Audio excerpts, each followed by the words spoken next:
Hello friends, എല്ലാ കൂട്ടുകാർക്കും പുതിയൊരു വീഡിയോയിലേക്ക് സ്വാഗതം.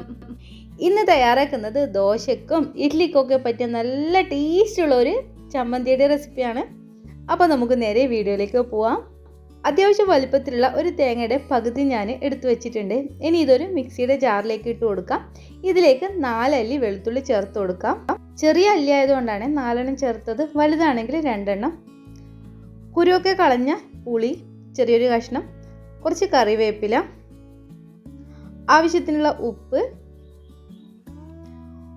1 ടീസ്പൂൺ മുളക് പൊടി. ഞാൻ കാശ്മീരി മുളക് പൊടിയാണ് ചേർത്ത് കൊടുക്കുന്നത്. എരിവ് നിങ്ങളെ ഇഷ്ടം അനുസരിച്ചിട്ട് കൂട്ടിയും കുറച്ചൊക്കെ ചേർത്ത് കൊടുക്കാം. 1 ടേബിൾ സ്പൂൺ പൊട്ടുകടല നിങ്ങളെ കയ്യിലുണ്ടെങ്കിൽ ചേർത്ത് കൊടുത്താൽ മതി. പൊട്ടുകടല ചേർത്താൽ നല്ല ടേസ്റ്റ് ആയിരിക്കും. ഇനി ഇത് അരിയാൻ പാകത്തിനുള്ള വെള്ളം ഒഴിച്ചിട്ട് നന്നായിട്ട് തന്നെ ഒന്ന് അരച്ചെടുക്കണം. വീഡിയോ ഇഷ്ടമായിട്ടുണ്ടെങ്കിൽ ലൈക്ക് ചെയ്യാൻ മറക്കരുത്. അങ്ങനെ നന്നായിട്ട് അരച്ചെടുത്തതിന് ശേഷം ഞാനൊരു ബൗളിലേക്ക് മാറ്റി കൊടുത്തിട്ടുണ്ട്.